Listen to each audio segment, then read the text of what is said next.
And then the next thing we're going to look at is basically we're going to take a look quickly at the top soccer transfers, and we're going to have a conversation about the soccer transfers so far. I'm going to just quickly go through the biggest names, so it might Yeah. take me a minute here to just quickly go through them.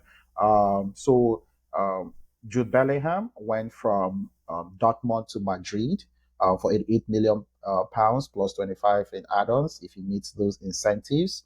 Yeah. Kai Havertz went from Chelsea to Arsenal for 65 million pounds. Also, we have Zuboslai.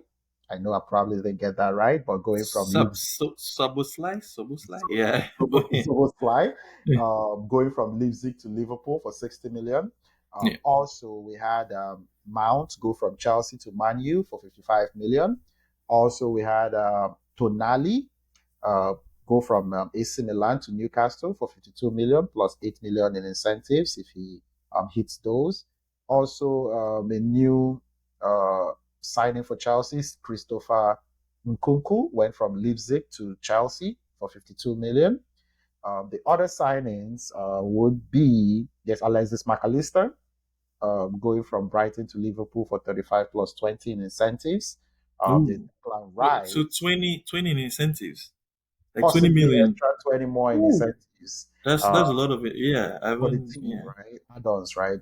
If he meets some conditions of that. There is Declan Rice went from West Ham to Arsenal for 100 million plus 5 million in add-ons. Robin Loftus-Cheek went from Chelsea to Milan, and also Christian Pulisic went from Chelsea to Milan as well. So Milan getting two Chelsea players. That's a lot of business going on between those two teams. Also, we had Josko Vardiol, but kind of probably destroyed that name. But Yeah. Vario. Yeah. Vardiol went Yeah. from Leipzig to Man City, 77 million. We also had Andre Onana go from Inter to Man U for 44 million. Kim Min-jae, which is a player I really liked in Napoli last year, went Yeah. from Napoli to Bayern for 43 million. Um, Also, there is Rasmus Højlund, or actually Rasmus Højlund from Atalanta went to Man U as a top nine for 64 million plus 8 million in add-ons, and Harvey Barnes going from Leicester City to Newcastle for 38 million.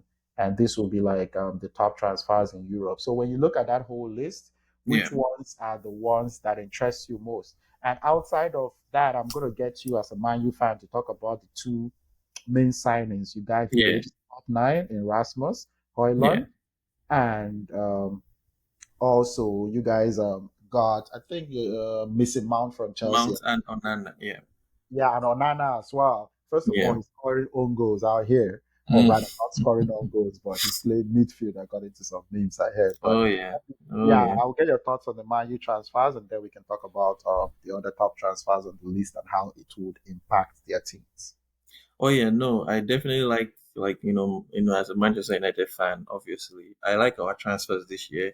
I feel like we did them early enough because I think last year we signed Casemiro and Anthony when the season had actually started, right? After we had lost like a few games. So, just getting the business done before the season starts, it's a good feeling, to get the new players like, acclimatized with, the team and how they play and all that. So I'm actually looking forward to them. On Nana, I'll start with him, the goalkeeper.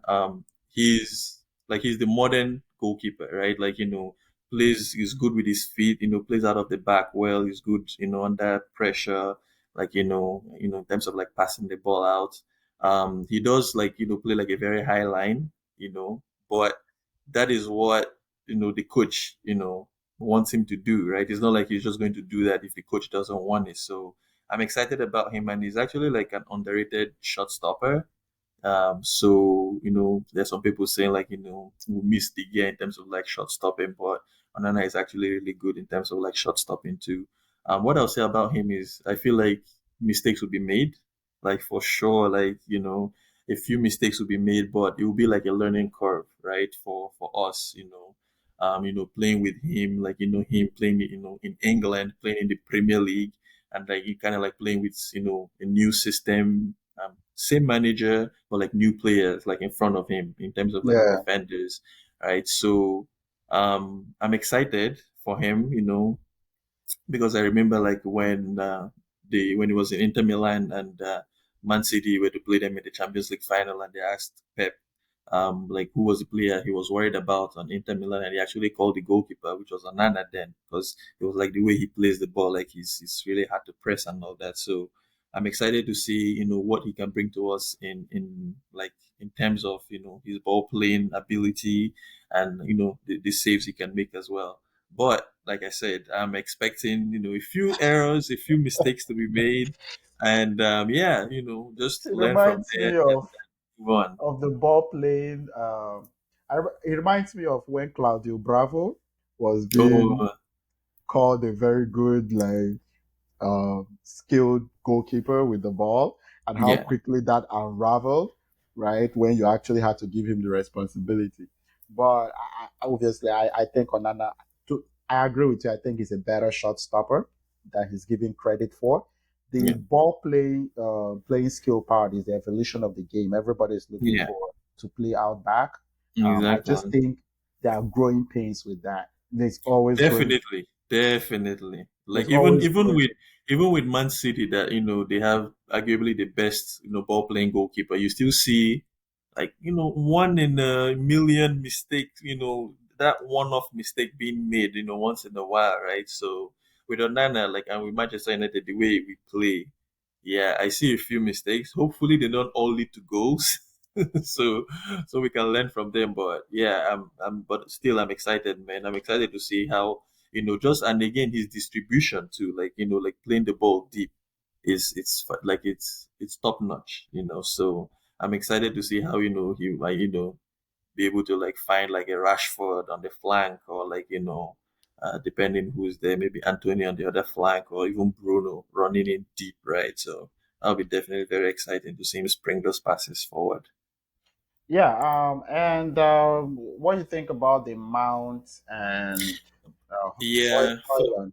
Mount and Hoyland, I guess I'll just touch on them real quick. Mm. So Hoyland, I guess I'll start with him. He's a kid. He's 20 years old. But like, he's a big guy. Like he's like 6'3". So in terms of like his goal scoring record so far, it's not great. But what I see for him is, I think he's the kind of like striker that Ten Hag likes, like a big, strong forward, right? Where you can like kind of like bounce the ball off of him, and he's good with the ball like at his feet as well. So I don't see him coming in this season and scoring like 20 to 30 goals. I see him just being being brought in like progressively as the season goes forward, and just I guess him just adapting to the Premier League. The best example I can give would be like Darwin Nunes for Liverpool last year.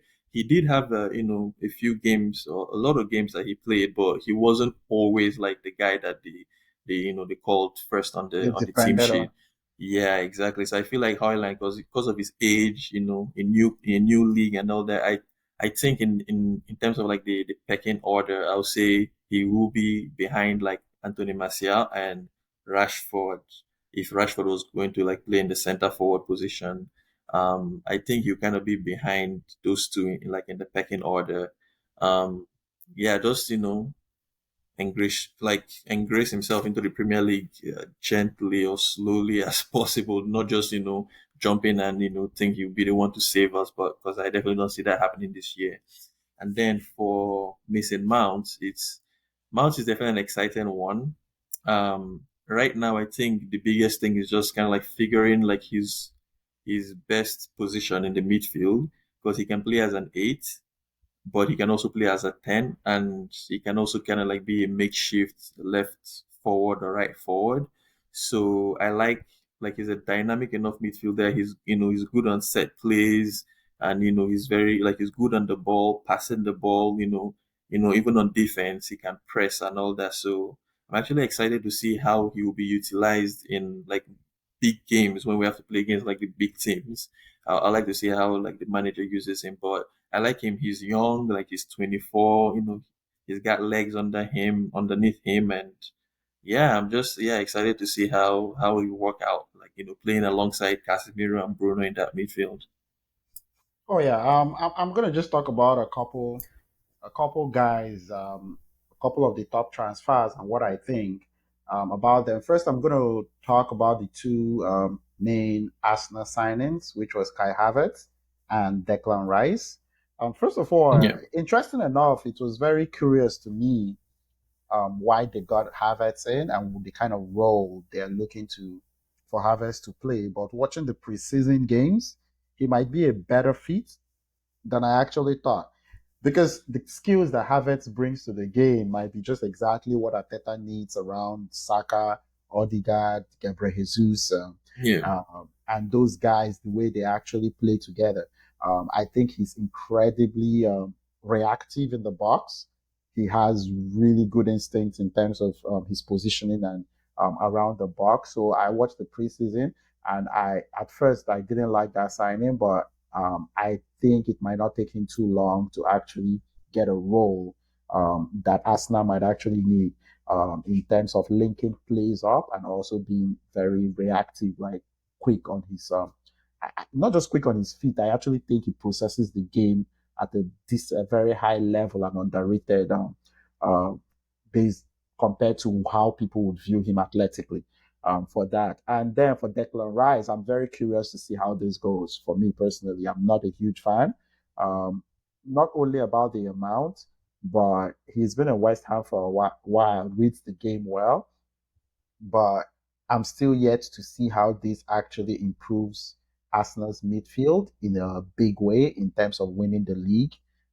One skill I would say that he has that would come in useful is health, right? Over the last few years, he has been yeah. extremely healthy. He's And if he healthy. can Yeah, stay healthy, then for sure, I can actually say that he will be a huge impact on that midfield, considering the health of Thomas Partey in the midfield and Xhaka, Granit Xhaka also leaving Arsenal.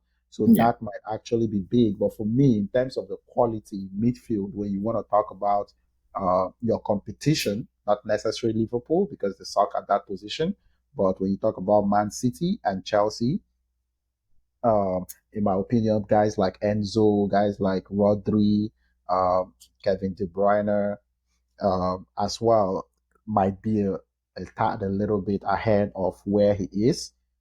But I would say he'll be very useful if he stays healthy at that position.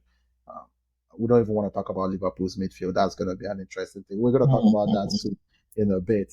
But I think the Declan Rice signing, I am on a wait and see kind of approach to the midfield because I think if Thomas Partey is healthy, um, in general, uh, I just think that he's just a little bit more of a box to box midfielder, maybe. Uh, but if you're looking for the Declan Rice is your guy, but I'm really on the wait and see. And then the other one I wanted to talk about is Pep Guardiola getting Vardiol. And I know not everybody is sold on him, but I think he's an excellent young defender. And I would see how getting acclimatized to the Premier League, how long that takes him. Because for me, for a centre back, that is really difficult for me in the English Premier League. So I wouldn't be in a hurry because there might be some mistakes done. But I think in the long run, he might be a good partner. And an example is I was super shocked the way a few years ago Ruben Diaz like Yeah, acclimatized so quickly. I just yeah. think it's not easy That for was a centre. good signing for them. Yeah. Yeah, I don't think this would be as easy as the way Ruben Diaz made it seem. But I think he's going to be good. Any other players that you wanted to touch on or that I talked about that you wanted to make your reaction? I think we have a slight difference in opinion in terms of Declan Rice, Yep. because I feel like Rice give because I'm looking at it as Rice basically is coming in to replace Xhaka that left, right? So if you want to look at it like defensively, I think he's more defensively robust than Xhaka was. And going forward, I think he's a better offensive player as well than Xhaka. So I feel like in that position, I feel like they upgraded. Now, playing alongside Partey, since Partey is fit, I just I will say I'll go out on a limb and say that will be the best midfield in the league. Having a healthy Partey, then a Rice and Odegaard. I really like that three for me, just compared to how With, they played last year, and then with say Gundogan gone, who are the three midfielders in the Man City midfield? So there's Man De City will Bruyne, be Rodri, and Kovacic, I guess and probably, or hmm, Bernardo Silva, depending. Yeah. Kovacic is a real downgrade from Gundogan and stuff like that. Depending, they kind of bring to yeah, they bring different things Different, to the game. Yeah, yeah. yeah. So for me, I'm looking at Arsenal's midfield three. I'll say that would be the best midfield three for me going into this season. Oh yeah, for me, it's a wait and see thing. Maybe the price tag That's is fair. actually, yeah, maybe the price tag is where I'm like, That yeah, that's the one that you really can't. I guess you can't quantify like what the price tag yeah, would do to him, it's right? So English yeah, players, right? yeah, So I guess that's why I'm like, I'm looking at the price tag and I'm like, ugh, I'm not too sure about that. But I think he's a solid player. Another thing that I want to also wait and see is there's a difference in the level of competition when you play for West Ham compared to yeah. when you That's play for fair. Arsenal and That's the fair. pressure. And he might not have expected it, but it's going to Yeah, be a no, that's whole fair. But level of at the same time, expectation. he is like an England international, right? He always plays Yeah. for England, so that's So maybe different the from playing pressure. for West Ham. So yeah, Yeah, so we'll see how that goes. Basically, in terms of those transfers, as the transfer window comes closer to an end, I think it's more desperation after that. A lot of these earlier transfers are genuinely what the teams actually like want, once, yeah, yeah, that's right? Then facts. Yeah. after that, it's like, oh God, we started so bad. Oh my God, are we gonna get relegated? Whatever the pressure is after that.